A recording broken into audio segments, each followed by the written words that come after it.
Hey everybody, I'm Mason Earls, and I am an assistant professor at UC Davis in the departments of Bio and Ag Engineering and Viticulture and Enology. At the same time, I'm also a co-PI and cluster lead on the USDA NSF AI Institute for Food Systems. So I'm going to talk a bit today about AI-enabled ag for the crops that we eat.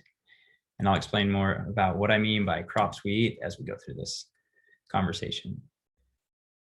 So we're all aware that there are more produce options today than ever before.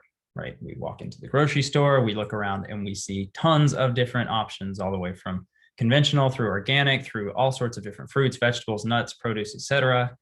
And all of this food that we consume consists of many different cropping systems, right? Many different production systems, many different farms that all funnel these foods into grocery stores. So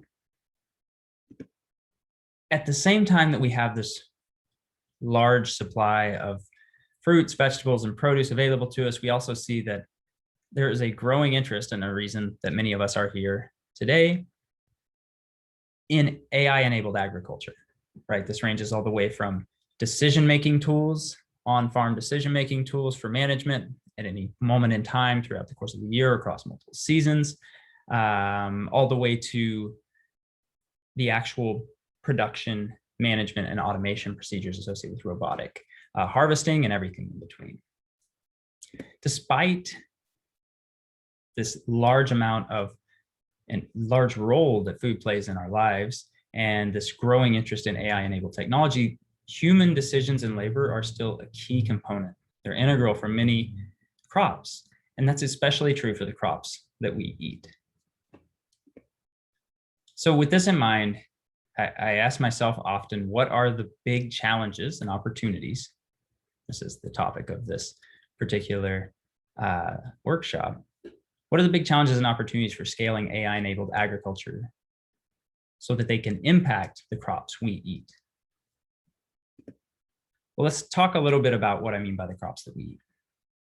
So here's an overview of the revenues associated with different types of crops in the US in 2019. So if you look at this, you can see a couple of key things that I want to distinguish. So first, a few big ticket items here are corn and soybeans. And corn and soybeans often, though obviously not always, but much of that is used for either feed or fuel. So feed meaning we often feed corn and soybean to animals such as cows, chicken, turkey, and so on. As you all know, there's also a big fuel market for corn and soybeans in the form of biodiesel and ethanol, among other types of energy sources. So hay and cotton, those are typically either, well, those are feed, or sometimes in the case of cotton, typically fiber for producing textiles and so on. Now, after we look at these, we say, okay, so this is not part of what we eat. So when I said for the food that we eat, these pieces of the pie are not part of what we eat. Now let's focus on a few other pieces of this pie. The all other crops portion, we're going to leave that aside for right now, but let's look here. We have vegetables and melons and fruits and nuts. So basically all that produce in that image that I showed you earlier falls into these three categories, mostly into vegetables and melons and fruits and nuts. Okay. These crops are typically referred to by the USDA and others as specialty crops. So think of this as the stuff you find in the produce aisle for the most part. Okay, so these specialty crops actually, when we start thinking about it and after we start looking at those images of the produce aisle, we realize that these underlie the diversity of crops that we eat. And so here's a table from, this is 2017 in this case, but you can see that there are nearly 250,000 specialty crop farms in the US in 2017, consisting of over 15 million acres of farmed land. So if you kind of look below that in this list, you'll see that there are orchards, which include citrus and non-citrus, tree nuts, other types of tree-based crops, berries, various vegetables, pulses being things such as beans. Then we have certain greenhouse-based flowers, sod, just grass and other things, and so on and so forth. You can kind of look down through here and see these. Again, this is what I'm trying to get at is there is a lot packed into these specialty crops in terms of how we interface with food. So let's dig into this a little further. So if you start looking at this, you can see here, this is organized as a table that is organized according to revenues for different types of agricultural commodities. And this includes both meat and plant-based commodities. So you can see animal products along with crops. So if we start looking down here, we see that these specialty crops, the first one that shows up, the largest specialty crop is, in terms of revenue, is almonds, most of which we produce in California. And you can start going down and see the second one is grape.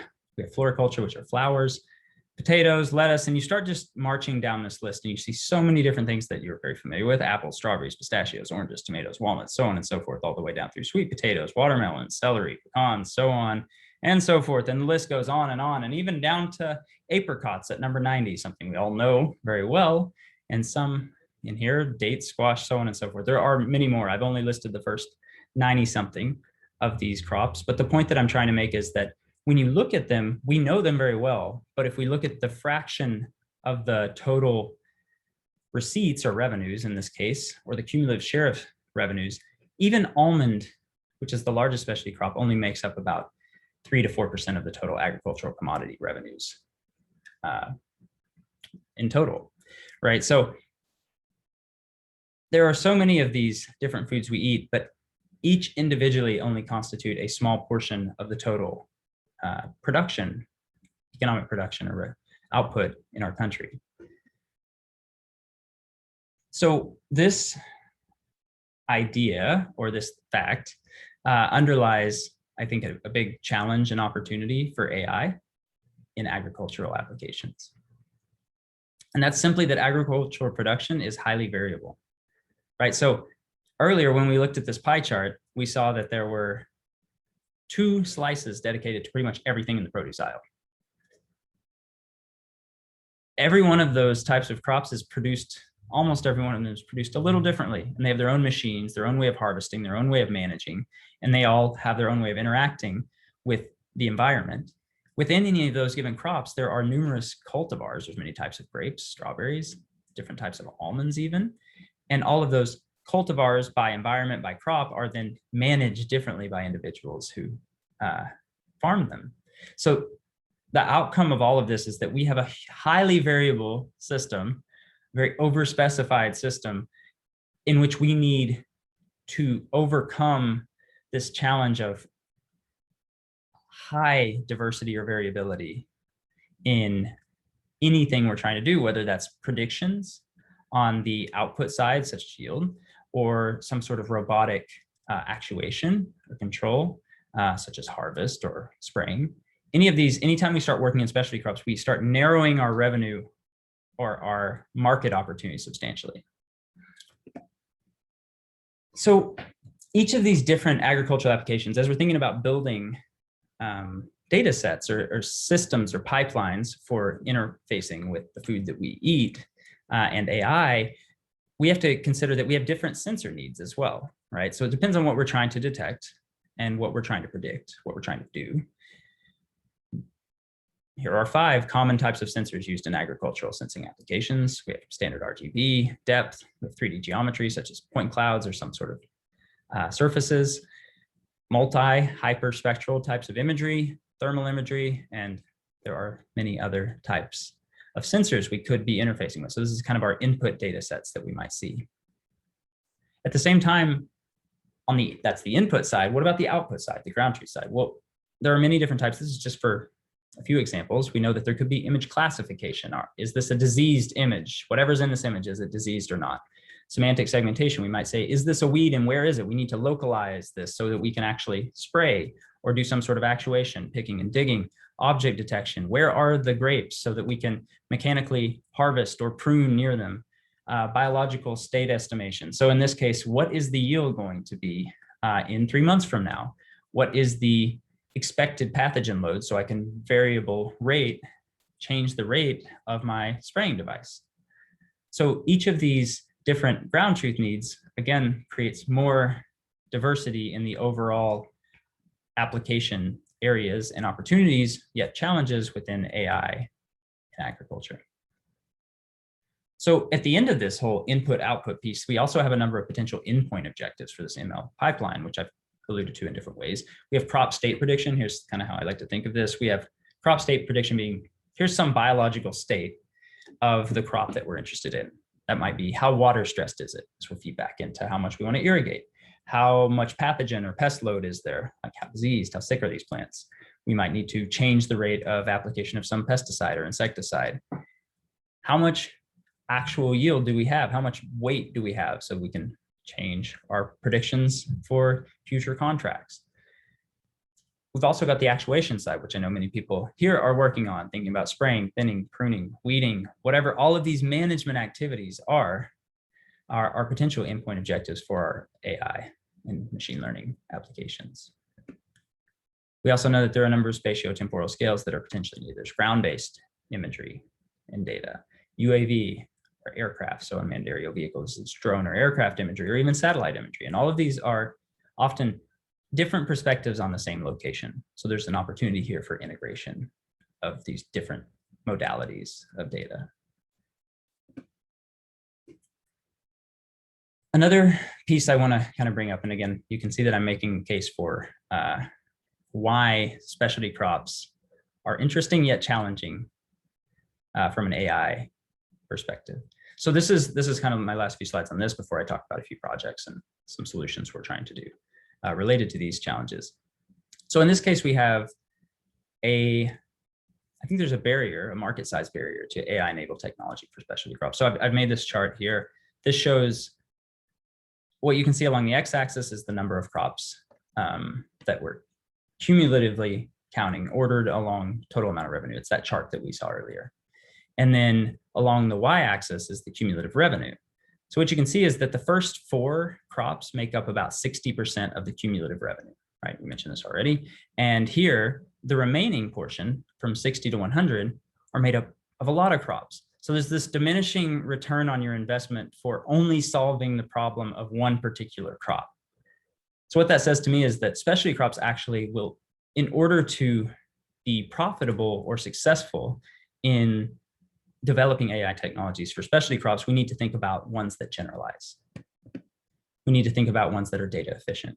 So I think this is kind of my takeaway of this piece, is that scaling to crops that humans eat, those are the specialty crops we've been talking about, require AI technology that are both crop generalizable, right? We want to think of all the way from the sensing through the algorithmic, through the trained models, through the predictions. Where do we find that maximum set of overlap across the board for these different types of crops? And then we also need to focus on data efficiency, meaning that we can't be manually labeling every single new scenario that we come across for every type of crop management environment and cultivar condition that exists, because we'll be quickly pigeonholed into a very small fraction of the total market availability for that specific crop. Okay. So now I wanted to just introduce a few of the AI Institute for Food Systems, AIFS, strategic objectives to enable ag AI scaling. So I'm going to just tell you about 4 of these big points we have here, and then I'm going to dive into a bit of work that's going on in my lab. So in this case, we're focused on 1, accelerating ground truth data collection via new sensor technology development. Okay, and right in year 1, we've honed in specifically on yield as one output we're interested in, and then simultaneously on water and nitrogen status. And we're looking at these in a few of the biggest specialty crops, but ones that are different from each other, but we think are representative of other specialty crops, which may not generate as much revenue. And those are almond, grape, strawberry, and leafy greens or lettuce. So those are 4 of the areas that we're focused on. There are others we're looking at right now, but those are 4 that we think kind of represent all the way up from tree woody crops to side looking in the case of grapes, to the ground in the case of strawberry and lettuce. So we're kind of thinking of these different perspectives that we might have and the different growth habits and forms that these different crops can take. The second strategic objective that we're focusing on in AIFS is creating techniques to generate synthetic crop sensor data and auto labeling. And so this is something, if you plug Brian Bailey's talk, you should go check that out. And I'll talk a little bit about how we've been engaging on this along with others in our institute. And what this means is effectively that we think there's an opportunity to use simulated data for anything from RGB through depth, through point cloud, multispectral, and thermal data to train AI models. I'll show you a few examples in a minute. Next, we have a number of mechanical, aerospace engineers, other types of engineers focusing on ground and aerial sensor delivery technologies for agricultural environments. So this ranges from, this gets at the question of what types of technology do we need to advance to be able to really scale the sensing capacity, or to move our sensors around and collect the scale of data that we need to train these large models. So this could be anything from obstacle and collision avoidance in the case of drones, path planning, fleet management in the case of many different robots collectively working together in the case to human assistance and human collaborations. Finally, we also have an emphasis on ag-specific sensor fusion. So this is sensor fusion, machine learning frameworks, and pipelines. So how do we bring together these multiple modalities of data, whether that has to do with different regions of the electromagnetic spectrum, all the way through different perspectives from the ground up through the air? How do we bring all these into a single framework so that we can leverage the information and the complementary information that's contained in each of those data sources to make better predictions and actuate more precisely? Okay, so this is kind of the emphasis on what we're doing in the AI Institute for Food Systems. I'm going to jump in and give a few example projects from our lab that overlap with these different objectives, and there are many more from a number of amazing researchers that are part of this institute. So first, I'm going to talk a bit about crop-agnostic AI-enabled yield prediction system. So in the case of grapes, and I'm going to talk about grapes here, conventional yield estimation can be up to plus or minus 30% off in any given year. Some years people are spot on, other years they are very off. In terms of the latest developments using computer vision, most prior research counts visible grapes via images.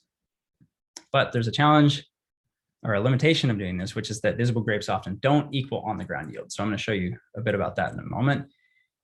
This all leads to a question about why many specialty crop producers, such as grapes, have not adopted computer vision and machine learning-based yield estimation technologies as their standard practice. So I think there are a couple of obstacles for success. I mean, there are certainly more than this, but I think these are two big ones. One is the fact that this is an interesting computer vision challenge, that fruit quantity and visibility vary along a row. And it's not necessarily in a coordinated way. Maybe it is to some degree, and we hope it is from a predictive point of view. But this kind of variation in visibility and fruit loading at the same time, quantity, lead to an over and underestimation simply by counting visible fruit. So often what we do is count fruit, and I'll show you that in a second, but that often does not correlate with what we measure on the ground. The second thing, in terms of an obstacle for success, is that there's no large-scale, high-resolution ground truth yield data sets for grape production that are readily available for researchers, right? And when I say large-scale, I mean on the order of tens of thousands to hundreds of thousands of points in any given crop. But I think this is a real possibility that can happen in the near future, and already is happening. So what we're doing is, one, I've listed as a couple of key innovations, but one, we're using a yield monitor as large-scale ground truth data sets. So we've partnered with, we have a number of partners, commercial producers, that we're getting high resolution yield data, and I'm talking about at meter scale, across thousands and thousands of acres.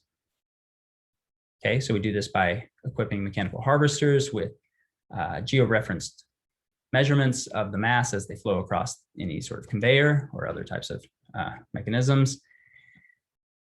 And from that, we're able to then say, all right, now we have a lot of, now we can talk about large scale ground truth data. What about the input data? How do we match that? And so the next thing we've been working on is tractor mounted sensing kit that tags along during existing operations. So here's an example of what we've been doing in Grape.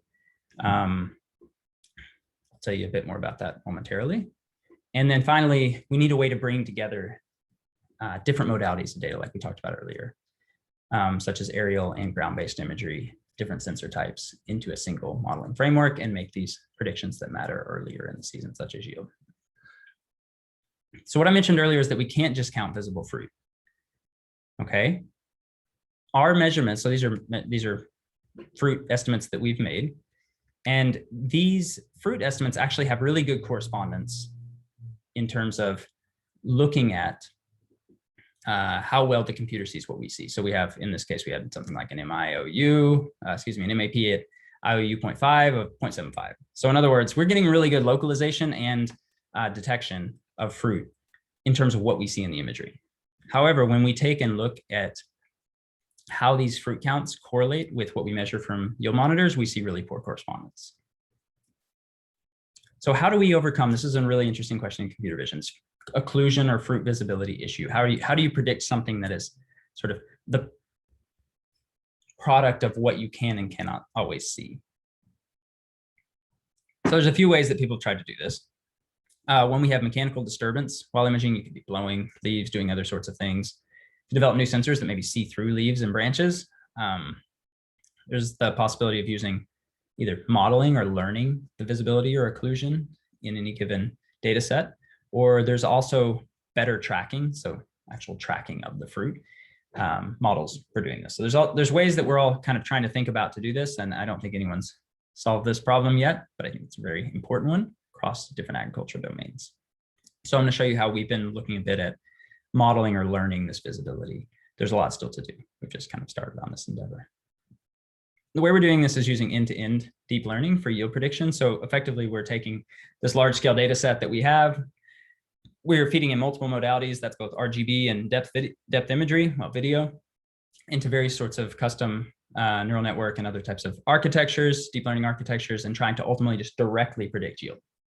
So for us, we ran into the same issue that I showed you earlier, which is that just counting fruit doesn't seem to work in grapes because of this visibility challenge.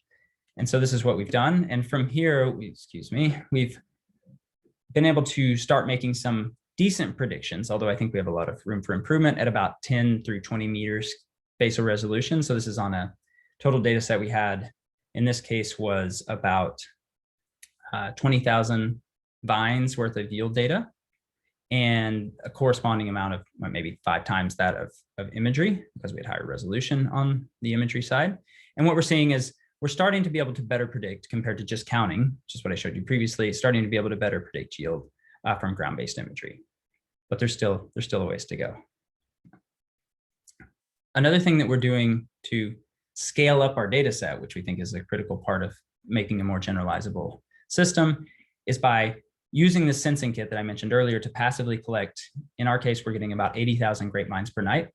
So vines themselves per system. So this is just with one kit during routine operations, and they can go out every couple of weeks and collect this. They're already driving this to spray and do other sorts of operations. So why not? We're tagging along to grab some data at the same time.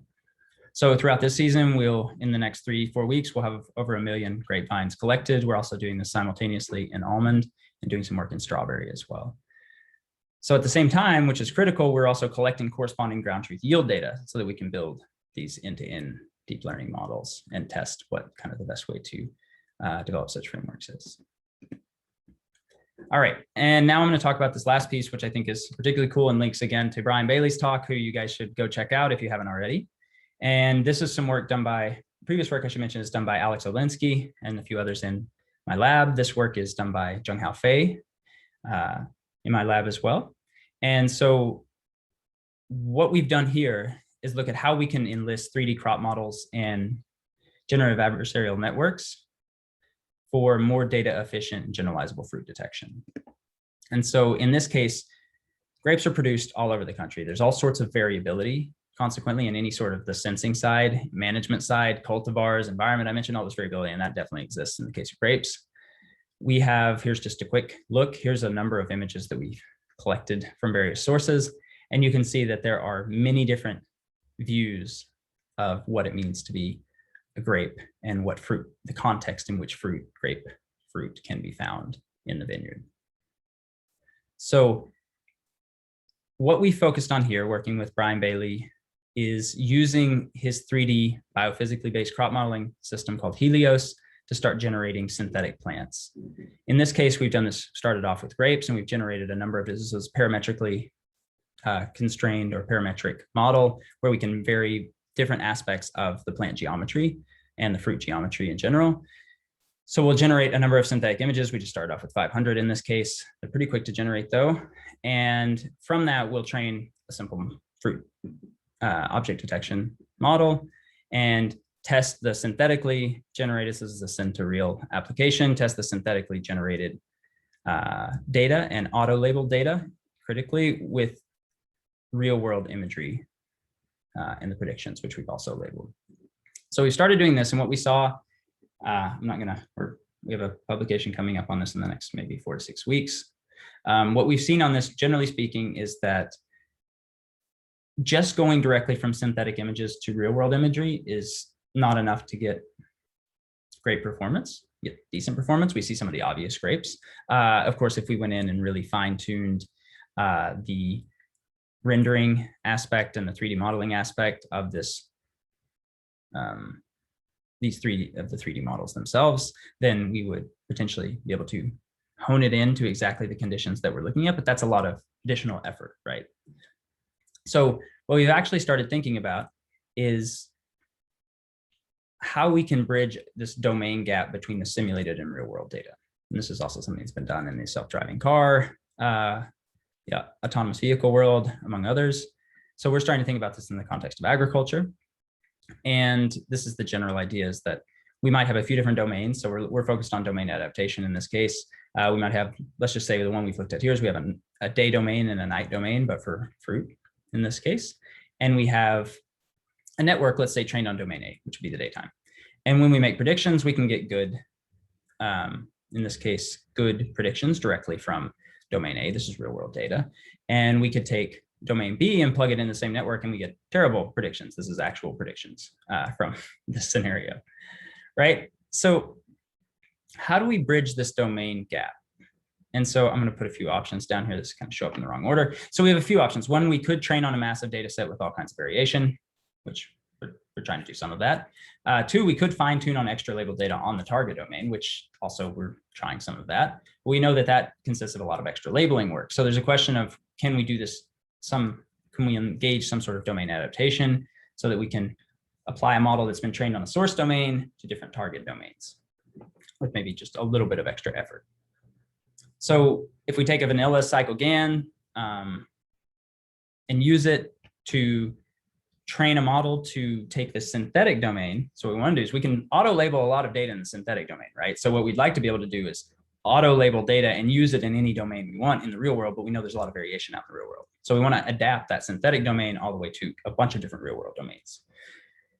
So in this case, we got a day image generator and a night image generator from CycleGAN. And what you see is that it actually generates, these are pretty decent images as far as the resolution's a little low because of my screen, but they're not bad images in terms of representing the domain itself. Just from a subjective point of view, I look at them and think, oh, that looks pretty good in terms of the daytime and nighttime domains. But what you start noticing is that if you look for the fruit, you see that they don't match up, right? And what we're interested in this case is actually the fruit to be for localization and counting purposes. So we need to actually constrain that specific aspect of the image. So this is called semantic constraint. So we need to place some sort of semantic constraint on this model. So what we do then is, after we do a custom CycleGAN that includes some semantic constraining, we are able to then say, okay, here's where our grapes are at. Now let's look at our day image generator. So this now goes over to our day and night. Now do a much better job of constraining where the grapes are at in the real world domain. So this means that now we're starting to get free labels, right? Which is very exciting. So here's a few more examples from this. These are, again, the synthetic imagery that's generated. And here's just output from the, these would be fake real world day and night imagery. For just the rows are two different examples. But you can see that there's much better correspondence and alignment and retention of the fruit location, size, and number count than there was when we didn't do this sort of custom CycleGAN approach. Finally, we can take this and we can actually use it, like I mentioned, to start predicting on real world data. And so what we see is that if we go all the way from just pre-training on the synthetic data, so we pre-trained on synthetic data, which was daytime synthetic data, we could not make predictions at all in the nighttime domain. But if we go ahead and use this model that we build, we pre-train on synthetic data and then add one image for fine-tuning, just one labeled image from the real world domain. We bump our AP at 0.3 IOU up to 23, right? So we get a huge bump, and we're mapping, effectively being able to map the synthetic domain to this nighttime domain and saying, by just showing it one image for this mapping purpose. Finally, if we then run this through the domain adaptation process, we get another big bump from 23 up to 31 in terms of our AP, our average precision. So what we're seeing here is the ability to, and again, we'll have a paper coming out on this shortly, to pretty dramatically reduce our labeling requirements. So I can imagine this working as we go out into the field, we have a base set of models that are built on some synthetic data. We grab just a couple of images from this specific location in the sensing environment. Maybe you need to do 1 or 2 labels very quickly on the fly, human annotated. And then all of a sudden you're able to utilize, you're able to adapt that synthetic domain to the real world domain that you're in, the specific instance of that domain. So this is really cool. It's very exciting. I think there's a lot of work we can do here, and we're continuing to kind of build off of this on a number of projects in various types of crops as well. And a lot of this, again, is enabled by Brian Bailey's Helios underlying crop 3D crop engine. So check out that talk. And finally, like I mentioned, you can take, here's kind of the pipeline, the general ideas. You can take these synthetic images, do some domain adaptation. You can then do fruit detection, and then perhaps we can start thinking about how we can predict yield. In this case, of course, it goes back to the question of maybe we need to be modeling the occlusion. How do we model the occlusion? Well, we can start doing that, at least synthetically, in a way that we can experimentally test. And I think that's another exciting opportunity for future research. Finally, the same type of approach that I just described in this kind of domain adaptation from synthetic to real to many different locations. I think what we're planning on, another line of research that we're working on, is doing this for many different types of synthetic sensors, whether that has to do with thermal, imagery and water stress, multispectral imagery, and other types of leaf stress or disease. There's a lot of opportunity for doing this across the board, and we can generate these types of sensors from any different perspective in this 3D world, but we still need to adapt them and predict based on the real world sensor data. So that's what's coming down the pipeline as well. All right, thank you for listening, and I look forward to seeing everybody at the panel discussion.